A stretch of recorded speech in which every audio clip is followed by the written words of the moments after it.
Me ouvem? Sim? Não? Sim? Sim? Como foram de Páscoa? Muitos ovinhos? O coelhinho teve aí? Nem o coelhinho chegou perto de vocês com medo do coronavírus. Hã? O que houve aí, Leandro?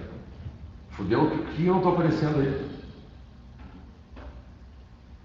Ah, agora eu me vi. Bom, rapaziada, então é o seguinte, ó.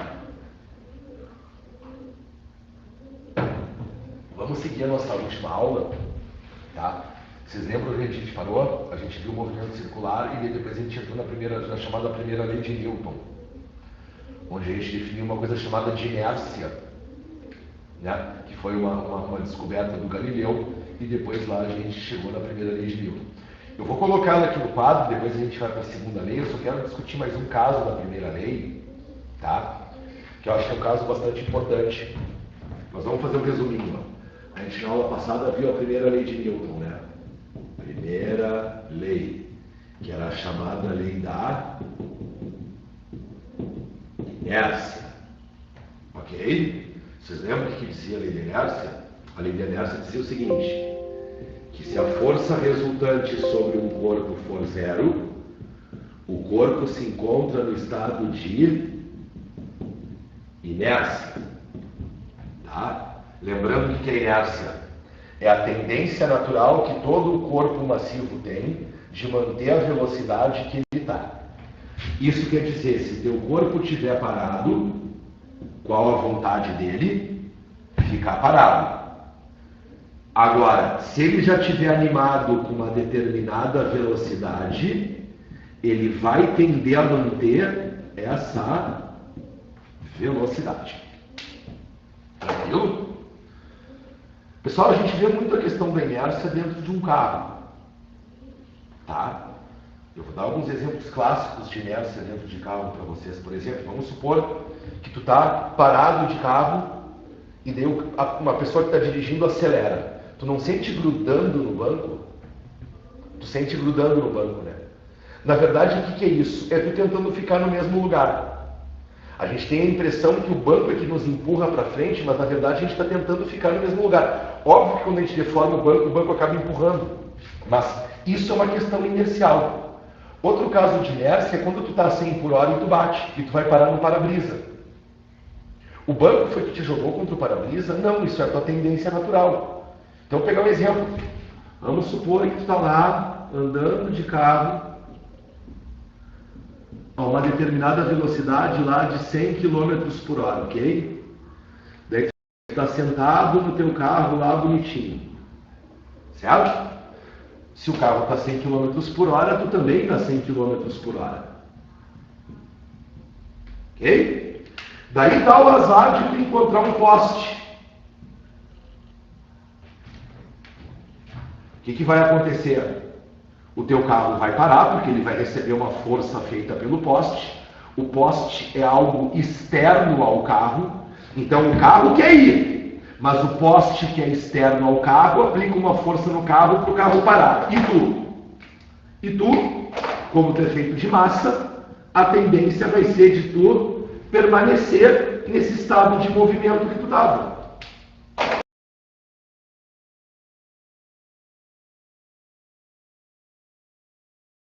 Por não manter a 100 km por hora. O que a gente utiliza dentro do carro para evitar a nossa inércia de movimento? A gente coloca uma coisa chamada de cinto de segurança. O cinto está lá para fazer o mesmo papel que o poste fez no carro. Para o carro não permanecer na inércia, o poste teve que aplicar uma força no carro. Para tu não permanecer na inércia, o cinto teve que aplicar uma força em ti. Tranquilo? Então, o cinto evita que tu permaneça no teu estado de inércia. E daí, pessoal, muitas vezes as pessoas que vão viajando no banco de trás não colocam o cinto. Como se os passageiros que estivessem no banco de trás do carro não tivessem inércia. Pessoal, todo mundo que está dentro do carro tem que usar cinto. Quem está na frente, quem está atrás. Sabe o que acontece se tu está 100 por hora, bate e o cara de trás está sem cinto? Ele mata quem está na frente. Porque ele vai ter a inércia, ele vai tender a permanecer a 100 km por hora. Tranquilo? Um exemplo clássico também, muitas pessoas quando vão para a praia viajar, carro cheio de gente, enche de mala aqui atrás do carro, ó. Pessoal, as malas têm massa. Se as malas têm massa, elas têm inércia. Então, se tu bater, vai esse monte de mala sair voando. Vai acabar decapitando metade das pessoas que estão dentro do carro. Tudo que está dentro do carro, quando tu vai viajar, precisa estar preso ao carro. Por uma questão inercial. Ok? Outro exemplo importante, pessoal, de se discutir a questão de inércia, é a questão de inércia em curva. Tá? Que eu vou me apegar mais adiante quando a gente estiver na segunda lei de Newton, tá, pessoal? Mas olha só. Vamos pensar a seguinte situação. Vamos supor que vocês estão andando de carro, tá? Com velocidade constante em modo, tá? Velocidade constante em módulo, mas variável em direção e sentido, né? Estão vendo que a direção e o sentido estão mudando? Então, olha só. Vamos supor que vocês estão dentro de um carro e vocês vão fazer uma curva, tá? A grande maioria das pessoas acha que quando uma pessoa vai fazer uma curva, existe uma força jogando ela para fora da curva. E muitas pessoas ainda dão nome a essa força, de força centrífuga. Pessoal, a força centrífuga ela é uma força fictícia. Ela só vale para referenciais não inerciais, que é onde não valem as leis de Newton. Isso nem cai em prova de vestibular, tá, pessoal? Então, tipo assim, eu não vou discutir com vocês o que é um referencial não inercial sobre força fictícia. Mas as questões que vocês vão fazer vão ser sobre as leis de Newton para referenciais inerciais. Ou com velocidade constante, ok? Então, olha só. Muitas pessoas, quando veem esse tipo de tendência de dizer que existe uma força jogando elas para fora, chamada de fuga. Ok? Pessoal, isso aqui é muito importante quando tu vai discutir a primeira lei de Newton. Te pergunto, quando tu vai fazer uma curva de carro, existe uma força te jogando para fora da curva? Existe? Porque para pensar, todo mundo já fez curva de carro aqui, né? Vamos supor que eu estou dirigindo e eu vou girar meu volante para a direita, tá? Se eu girar o meu volante para a direita, o meu tronco não vai ser jogado para a esquerda. Vamos supor que eu vou girar o volante para a esquerda, o meu corpo vai ser jogado para a direita, né? Isso fica muito visível para quem está dentro de um carro. E muitas vezes isso nos leva a pensar, então, que existe essa chamada força centrífuga, uma força que te joga para fora da curva. Pois bem, pessoal, volta para a primeira lei. Uma das coisas mais importantes, pessoal, referente à primeira lei de Newton, que eu não falei para vocês na aula passada, é o seguinte.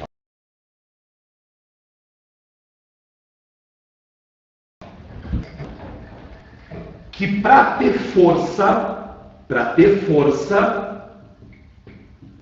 tem que ter um agente.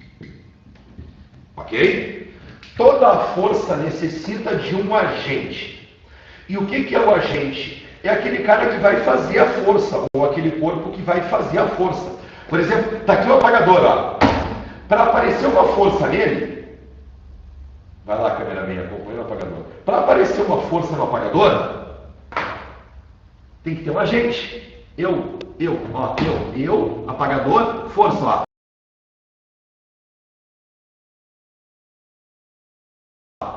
Aqui não existe. Então, obrigatoriamente, para ter força, tem que ter um agente. Algo externo ao corpo que interaja com ele. Para ter força, tem que ter agente. Ok? Então tá. Olha para o caso da curva. Quem é que está te puxando para fora da curva? Quem está te puxando para fora da curva? Tem alguma força te puxando para fora da curva? Existe alguém te puxando para fora da curva? Não, essa força não existe, pessoal. O que está acontecendo aqui? Isso aqui é uma questão inercial. E a força que existe, só para vocês terem uma ideia, ela é para dentro da curva. Ela é uma força chamada de centrípeta. Não existe força para fora da curva. Tanto que não existe um agente para fazer essa força. Existe uma força para dentro, chamada de força centrípeta, não centrífuga. É só se vocês se perguntarem, quem é que está te puxando para fora? Ok? Tá, daí você se pergunta, tá, mas José, tem uma força empurrando o meu corpo para dentro. Quem é o agente da força para dentro? Vamos pensar um pouquinho. Quando vocês vão fazer uma curva de carro, pessoal, todo mundo já fez curva de carro aqui, né? Vocês já tentaram fazer uma curva com a porta aberta e sem cinto de segurança? Tentem fazer... Estou brincando, pessoal, vocês não vão tentar fazer uma merda dessa, né? Mas imaginem, tentem fazer isso. Eu vou fazer uma curva de carro sem o cinto e com a porta aberta. Tu vai ver que vai sair voando para fora da curva e tu não vai conseguir fazer a curva. Porque quem te aplica uma força para tu fazer a curva, essa força para dentro, é o próprio cinto ou a própria porta, ou o próprio atrito entre a tua bunda e o banco. Mas depois eu vou falar um pouco mais de atrito. Mas vamos pensar o seguinte, estou eu aqui de carro, tá? Eu vou fazer uma curva para a direita, certo? Vamos supor que eu gire o volante para cá, certo? O que o carro vai começar a fazer? Ele vai começar a fazer a curva.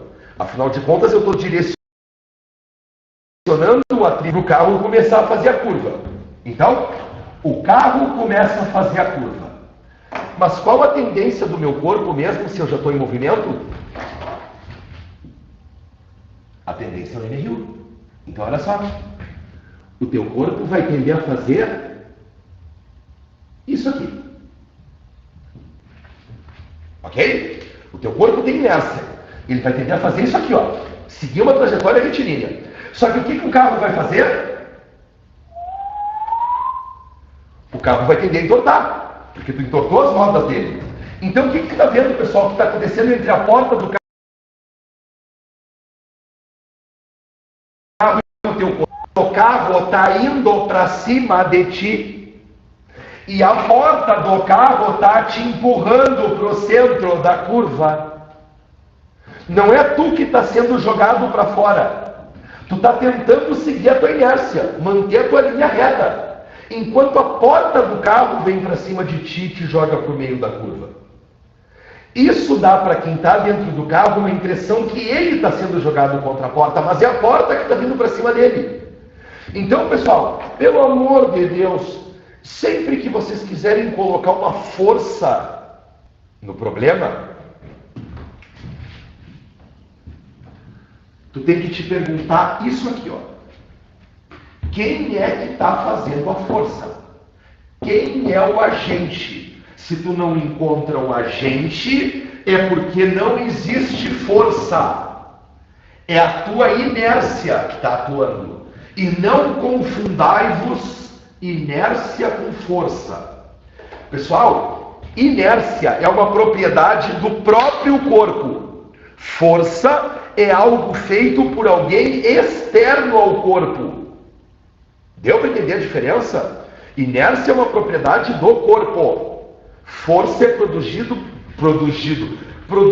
por alguém externo ao corpo. Tá, pessoal? Assim, ó, a gente podia ficar horas discutindo casos de inércia, rapaziada. Tem muita questão de inércia. Eu vou discutir mais uma com você só rapidinho, porque eu tenho que vencer a segunda lei de Newton hoje, tá? Vou apagar aqui, tá? Pode ser? Não. Não? Não, cameraman?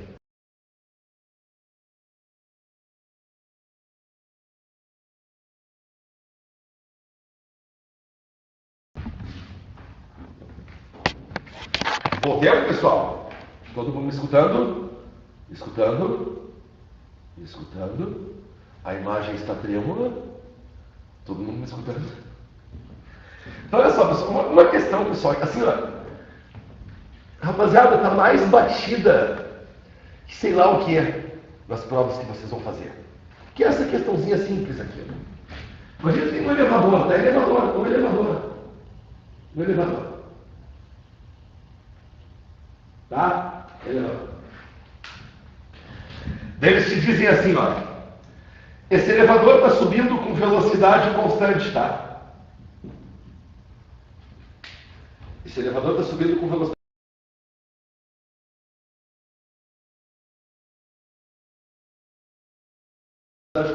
Esse elevador tem duas forças atuando. Tem a força peso. Já ouviram falar da força peso? Pessoal, a gente vai ter uma aula depois só sobre peso, tá? Então, para quem nunca ouviu falar, dizer, eu não sei o que é força peso. A gente vai ver depois. E eu tenho a força atração na corda. Tá? Então, eu tenho o peso puxando o elevador para baixo e eu tenho a corda puxando o elevador para cima. Lembrando que obrigatoriamente para colocar uma força aqui, eu preciso achar quem é o agente. Eu preciso saber quem é o agente. Quem é que faz a força-peso, pessoal? Quem é que faz a força-peso? É a Terra. A Terra que está embaixo da gente, essa bolota massiva, né? Essa bolota massiva é o que nos puxa para baixo. Então, o agente da força-peso é a Terra. Ok? O planeta Terra. Terra. Estou achando o agente. Quem é o agente da força tensora no elevador? É a corda, né? Eu tenho um cabo e esse cabo está preso no elevador e é esse cabo que aplica uma força no elevador. Então aqui eu tenho o cabo. Então quem faz a tensão é o cabo, quem faz o peso é a terra. Estou achando os agentes das forças. Ok? Então tá. Digo que só tem essas duas forças, tá? Tem peso e tensão, só. Não tem mais nada.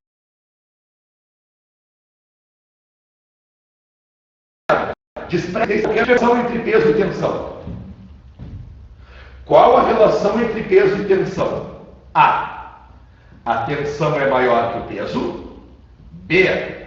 A tensão é menor que o peso.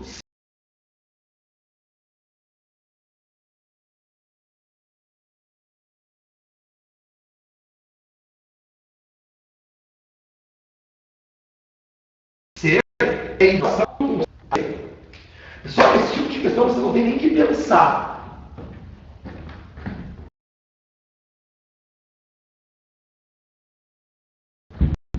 Não entendeu nada o que é inércia e tu tem um raciocínio extremamente aristotélico, tu vai marcar A. Tu pensa que em Aristóteles tu marcaria A, que é, óbvio, errada. Tranquilo? É errada. A A não faz o menor sentido. Porque tu para pensar, o que o Newton está me dizendo? Que se tu está com velocidade constante, quanto tem que ser a resultante sobre o teu corpo? Zero, né? Tu está na primeira lei de Newton. Para a resultante ser zero, só se o peso e a tensão se cancelarem. Para o peso e a tensão se cancelar, eles têm que ser iguais. Isso quer dizer, um elevador que está subindo com velocidade constante, a tensão é exatamente igual ao peso. Ai, Zé, mas então eu não consigo entender por que o elevador sobe. Por inércia. Por inércia. É óbvio que no momento em que ele estava parado lá embaixo, a tensão teve que ser maior que o peso para colocar ele em movimento. Mas depois que ele entra em movimento e adquire uma determinada velocidade, a tensão já pode se igualar ao peso. Uma força mata a outra, as forças externas se cancelam e o elevador que já estava subindo vai sentir com a vontade de continuar subindo. No momento em que as forças externas se cancelam, o corpo mostra a vontade que ele tem. Sei que no primeiro momento lá embaixo a tensão teve que ser maior que o peso para colocar esse elevador em movimento. Mas depois que a força coloca ele em movimento, ele pode manter o movimento por inércia. Então assim, pessoal, não caiam nesse tipo de cagada.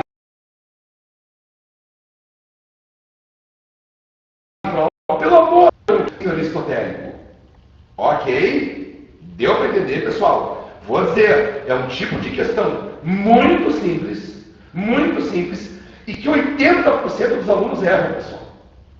80% dos alunos têm um raciocínio aristotélico, caceta. Não tem. Por isso que eu dei a teoria de Aristóteles antes para vocês conseguirem fazer essa relação, conseguir fugir da ideia aristotélica. Tranquilo? Vamos para a segunda lei? Então tá.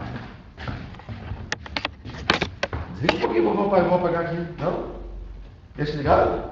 Ai, que merda. Vou ler aqui, tá? Vou apagar isso aqui. Foi querer tirar foto? Já tirou de lá também? Tá, eu vou apagar isso aqui e vou escrever menorzinho aqui no canto.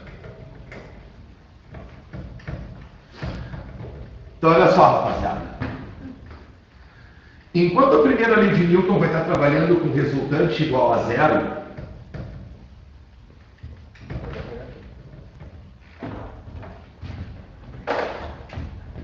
enquanto a primeira lei de Newton vai estar trabalhando com resultante igual a zero, corpo parado ou MRU, sabe o que vai estar trabalhando a segunda lei de Newton?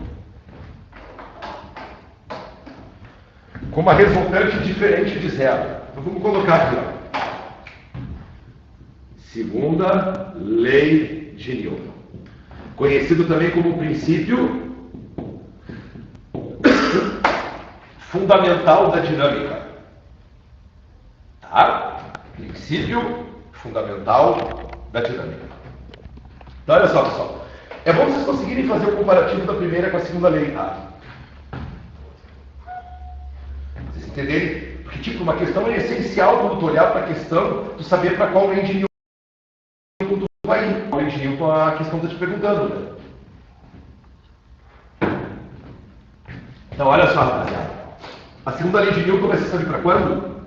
Para quando a resultante sobre o teu corpo não for zero. Então aqui, ó, quer ver? Eu vou dar um exemplo, tá? Se tu tem uma questãozinha assim, ó, bloquinho. Se eu tenho aqui uma força de 10 newtons e aqui tu sabe que tu está numa questão de primeira lei, ó. Tá? As forças estão se cancelando, ó. Resultante igual a zero, ó. Agora, se eu tiver nesse tipo de problema aqui, ó, bloqueio, tá? Daí eu tenho aqui uma força de 10 e aqui eu tenho uma outra de 9, ó. Te pergunto, a resultante vai dar zero? A resultante vai dar zero naquele negócio ali? Não, né? Não vai dar zero aqui. Aqui a resultante deu zero, né? Aqui a resultante vai dar diferente de zero, né? Então tá. Isso é uma questão de segunda lei. Deu para notar a diferença de uma questão de primeira lei para uma questão de segunda lei? A questão de primeira lei, as forças se cancelam. A questão de segunda lei, as forças não se cancelam. E daí o que o Newton vai me dizer referente a esse movimento?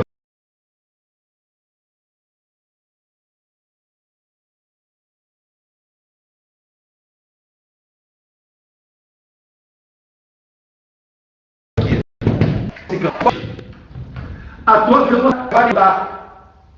Tranquilo? Então, mas se a tua velocidade muda, qual é a grandeza que a gente já discutiu que é associada à variação de velocidade? Aceleração. Tranquilo? Então, a primeira lei, para quando as forças se cancelam, teu corpo está com velocidade constante.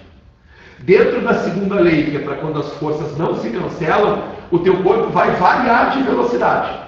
Ele vai ter aceleração. E como é que o Newton expressa isso? Barbada.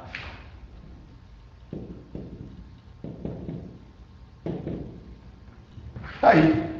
Força resultante igual a m vezes a.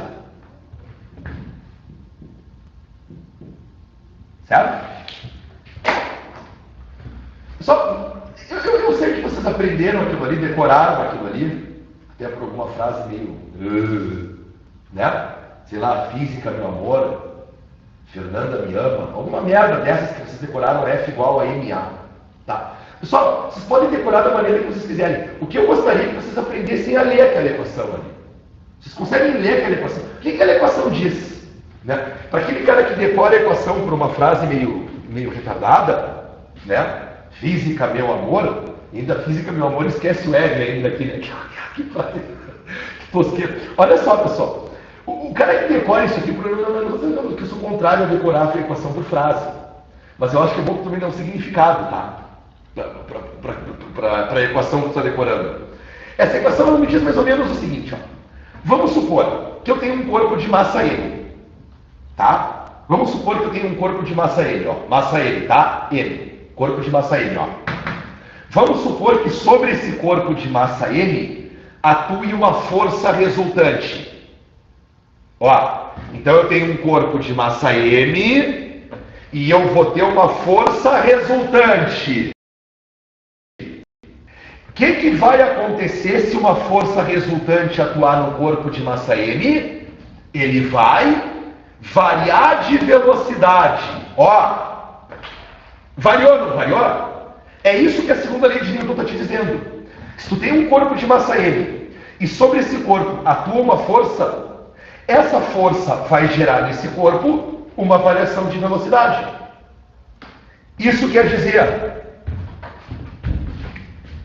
Isso gera as forças não se cancelarem, é o que te gera uma mudança de velocidade. Deu para entender? Agora que tu sabe qual é o significado dessa equação, tu decora da maneira que tu quiser. Sem dar significado para merda nenhuma. Agora, o que a gente tem de unidades ali, pessoal? Massa medida em quilograma, aceleração medida em metro por segundo ao quadrado, força resultante medido em Newton. E aparece uma unidade nova, pessoal, o chamado Newton, tá? E dá mais ou menos para entender, né, pessoal, porque a gente dá o Newton para a grandeza força, né? Porque foi ele que conseguiu perceber essa característica da força, que força é feito por algo externo, que força é o que te gera variação de velocidade e assim por diante. Tranquilo? Então, a unidade Newton vai para a força lá em homenagem ao cara que conseguiu lá descrever essa bosta toda. Tá? Agora, pessoal, uma coisinha importante aqui dentro da segunda lei. Vocês estão vendo que vocês têm dois vetores aqui, né? A gente tem o vetor aceleração e a gente tem o vetor força resultante, né? Quando a gente tiver, pessoal, uma relação matemática em que um vetor depende exclusivamente de outro, vou dar um exemplo para vocês. Vamos supor que eu tenho um vetor A, que é um B vezes um vetor C. Vocês estão vendo que o vetor A depende exclusivamente de um outro vetor, C. Sempre que vocês tiverem essa relação matemática, isso aqui, pessoal, vem de geometria, na geometria de vetores, tá? Sempre que tu tiver esse tipo de relação matemática, eu posso dizer o seguinte, ó. Para onde estiver apontando o vetor A, também vai estar apontando o vetor C. Olha o que eu estou dizendo para vocês. Sempre que um vetor depende exclusivamente de um outro vetor, esses dois vetores obrigatoriamente para o mesmo lado, com a mesma direção e com o mesmo sentido. Tranquilo? Então, olha só. Volta para esse caso aqui.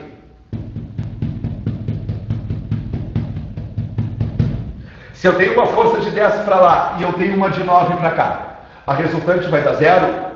Não. Eu vou ter uma resultante de quanto? De 1. Só que essa resultante de 1 vai estar apontando para onde? Para lá. Se a minha resultante está apontando para lá, obrigatoriamente a aceleração gerada por esta resultante vai ter que estar apontando para lá também. Força resultante e aceleração sempre apontam para o mesmo lado. E aí que tá, pessoal, eu não estou dizendo qualquer força, eu estou falando a resultante. Para onde estiver apontando a resultante, vai dar a aceleração. Beleza?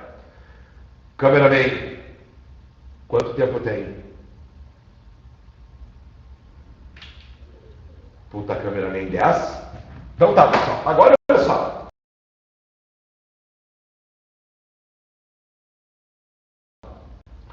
E duas caras que ela pode aparecer para vocês, que eu vou abrir a segunda lei de Newton num quadrinho e vocês vão ver como esse quadrinho vai ser. Eu vou apagar tudo. Tira a foto. Tira uma foto aí.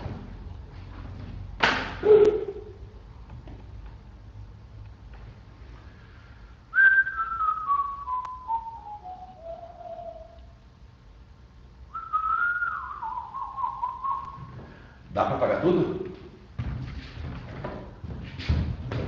Então olha só, rapaziada. Vocês já viram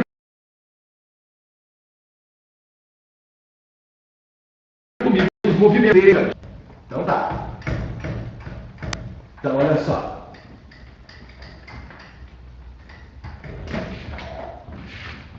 A gente viu, pessoal, que a gente pode ter dois tipos de aceleração, né? A gente pode ter aceleração tangencial e aceleração centrípeta, né? Só que olha o que eu acabei de falar para vocês. Quem gera isso é isso. Então, eu tenho uma chamada de aceleração de tangencial. Então, olha como é que abre a segunda lei de Newton. Se eu tiver uma aceleração tangencial, e eu espero que vocês lembrem o que é aceleração tangencial.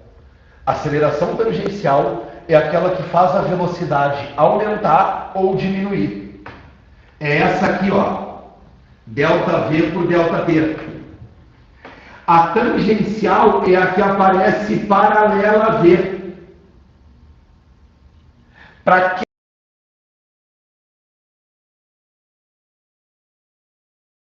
quem não lembra,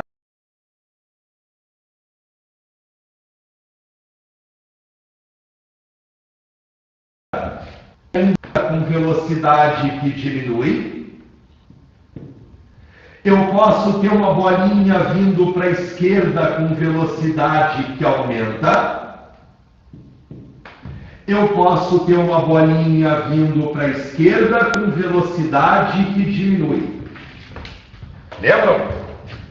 Progressivo acelerado, progressivo retardado, regressivo acelerado, regressivo retardado. Isso aqui a gente já viu em aula. Para a tua velocidade aumentar ou diminuir, eu tinha que ter uma aceleração tangencial. E o que definia ter uma aceleração tangencial que fizesse a velocidade aumentar ou diminuir? Ela está apontando para o mesmo lado de V. Então aqui eu tenho que ter uma tangencial a favor. Aqui eu tenho que ter uma tangencial ao contrário. Aqui eu tenho que ter uma tangencial a favor. Aqui eu tenho que ter uma tangencial ao contrário. Sempre que V aumenta, a aceleração tangencial é a favor de V. Sempre que V diminui, a tangencial é contrária a V. Ok? Já vimos isso aqui. Tranquilo? Agora, eu posso ter um movimento com aceleração centrípeta. O que a aceleração centrípeta faz? Faz o corpo descrever curva. A velocidade nem aumenta, nem diminui. Mas o corpo entorta a trajetória, né? E como é que aparecia a centrípeta? Perpendicular a V. E dentro tinha isso aqui, ó. Corpício descrevendo trajetória circular.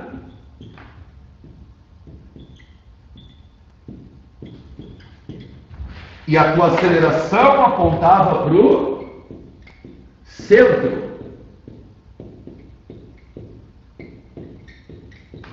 Ok? Tranquilo? A gente viu esses dois. Isso aqui a gente já viu. Tá? Aí tá, pessoal. O que na segunda lei de Newton está me dizendo? Está me dizendo o seguinte, ó. Que para tu ter isso, tu vai ter que ter uma força. É isso? Tem que ter isso. Então tá. Então olha essa situação de cima aqui. Se eu tenho uma aceleração tangencial para lá, é porque eu tenho que ter uma força resultante para lá.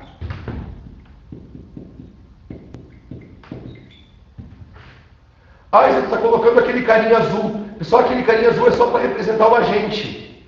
Pensando que para ter força tem que ter um agente. Agora, se o meu corpo estiver indo para lá e estiver freando, é porque a minha resultante tem que estar para cá. Se o corpo estiver vindo para cá e acelerando, é porque a minha resultante tem que estar para cá. Se o meu corpo está vindo para cá e freando, a minha resultante vai ter que estar contrária. Olha o que eu estou mostrando para vocês. Para onde aponta a aceleração, aponta a resultante. Para onde aponta a aceleração, aponta a resultante. Para onde aponta a aceleração, aponta a resultante. Para onde aponta a aceleração, aponta a resultante. Foi o que eu falei assim. Então tá. Então a tua resultante vai ter que ser por cento.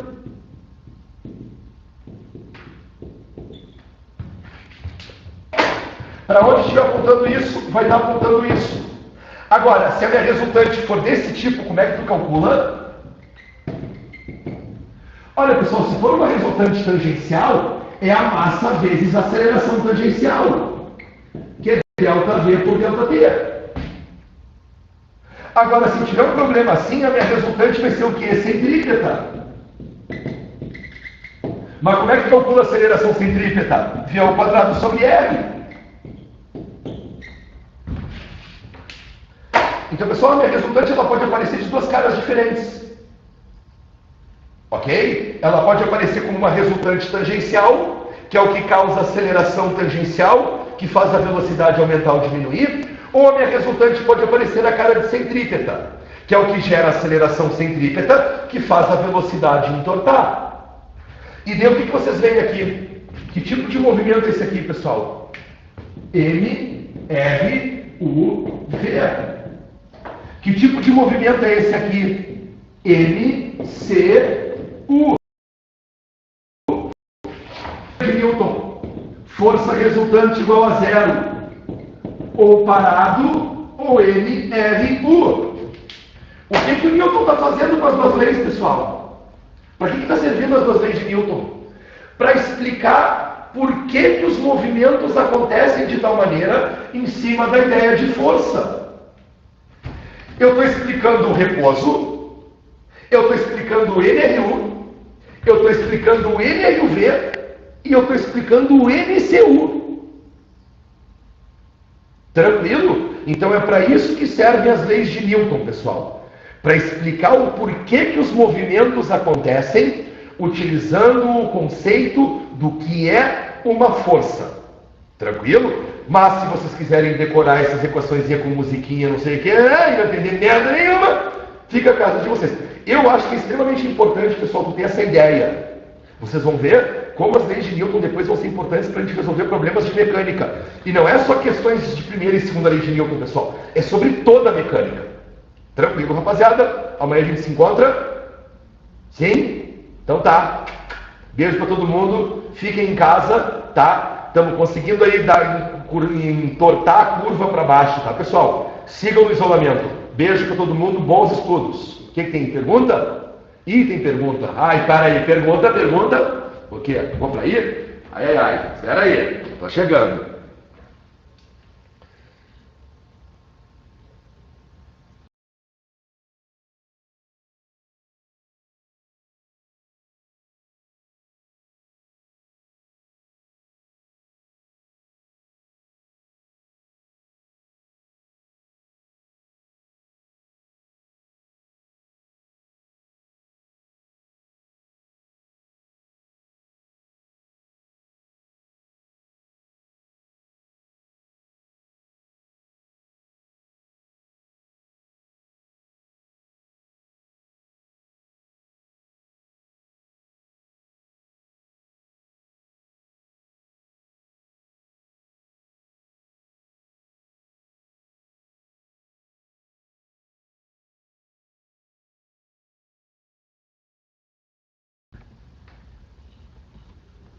Quem foi que fez a pergunta?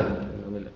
Hã? Não me lembro, desapareceu. Bom, um de vocês fez uma pergunta. Estão me ouvindo? Estão me ouvindo? Algum de vocês fez uma pergunta.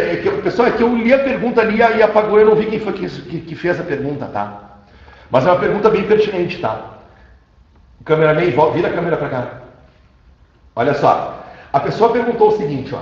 Ali no movimento circular, se a força aponta para o centro, por que o corpo não vai para o centro? Todo mundo entendeu? Eu acho que foi essa a pergunta, né? Quem fez a pergunta dá um sim aí, né? Foi mais ou menos isso, né? Se no movimento circular, já que a força aponta para o centro, por que o corpo não vai para o centro? Nicole. Isso? Nicole. A Nicole? Então olha só, pessoal. Vamos pensar o seguinte, ó. Vamos supor que eu vou pegar essa bolinha nessa posição aqui, ó, de cima, ó. Vira a câmera ali, então vai. Aqui, ó. Tá vendo? Eu vou pegar essa posição da bolinha, tá? Essa posição da bolinha. Então vamos supor que minha bolinha tá aqui, tá? Entendeu? Bom, se essa bolinha tivesse parada e aparecesse uma força assim, ela viria para o centro da curva. Só que o problema é que essa bolinha não está parada. Ela tem uma velocidade. Ok? Volta para cá, ó. Estão vendo aqui, ó? Ela tem essa velocidade, tá? Ela não está parada. Se ela tivesse parada, ela iria direto para o centro da curva. Mas ela não está parada. E se ela não está parada e ela é um corpo massivo, se ela não está parada e ela é um corpo massivo, o que ela tem? Inércia. Então eu tenho um corpo massivo com velocidade.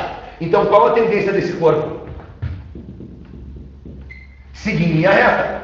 Mas o que essa força vai fazer? Vai deixar ela seguir em linha reta? Não. Então essa força vai acabar puxando ela para cá. Mas como ela tem uma inércia, uma tendência a ir para lá, ela acaba entortando. É isso que essa força está fazendo. Ela está evitando que a bolinha permaneça na inércia. Mas simplesmente eu não posso esquecer essa inércia que ela tem ali. Se ela tem massa e ela já tem uma velocidade, ela tem uma tendência em linha reta. A força é que não deixa ela em linha reta. Eu vou dar um exemplo para você. Olha, me dá mais meio minuto, meu. Meio minuto. Eu não sei se eu consegui te explicar direitinho, mas eu vou te explicar um fator histórico, tá?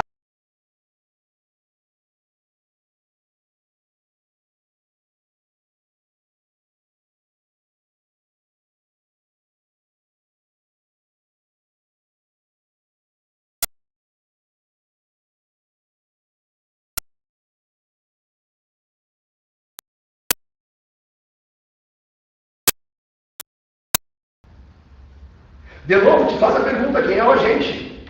Quem é que está puxando o lua para frente? Não tem, não tem. Então a única força que está atuando na Lua é a força que a Terra faz. Ai, Zé, mas por que a Lua não cai na Terra então? Porque a Lua tem massa e tem movimento. Então qual a tendência da Lua? Permanecer no seu estado de inércia. Só que o que a Terra faz? Não deixa. E a Lua entorta. Daí quando a Lua chega aqui, qual a tendência dela? O que ela quer? Ela quer permanecer no seu estado de inércia. Mas a Terra não deixa. Aplica uma força e ela entorta. Deu para entender? Qual é a lógica? Na verdade, a Lua está sempre caindo em direção à Terra. A Lua está sempre caindo, ela caiu aqui, ó. Olha a Terra, ó. Olha, ela caiu aqui, ó. Ela está indo em direção à Terra. Mas pelo fato de ela ter essa velocidade tangencial, a inércia não deixa ela cair. Agora eu te pergunto, e se eu parar a Lua? Daí ela cai na Terra. Daí ela cai na Terra. Não sei se deu para entender a pergunta que tu me fez. Deu para entender? A questão inercial, tu tem uma inércia. Essa inércia que não faz com que a Lua caia direto. A mesma coisa da bolinha ali. Tranquilo, pessoal? Vai, eu preciso ir, senão eu vou invadir o horário do outro professor. Tá? E daí dá problema aqui que o Daniel não consegue entrar. Guardem as perguntas para amanhã. Amanhã eu começo tirando dúvidas. Tá? Espero que vocês tenham bastante coisa para pensar referente às leis de Newton. Beijo, beijo. Beijinho, beijinho, tchau, tchau, né?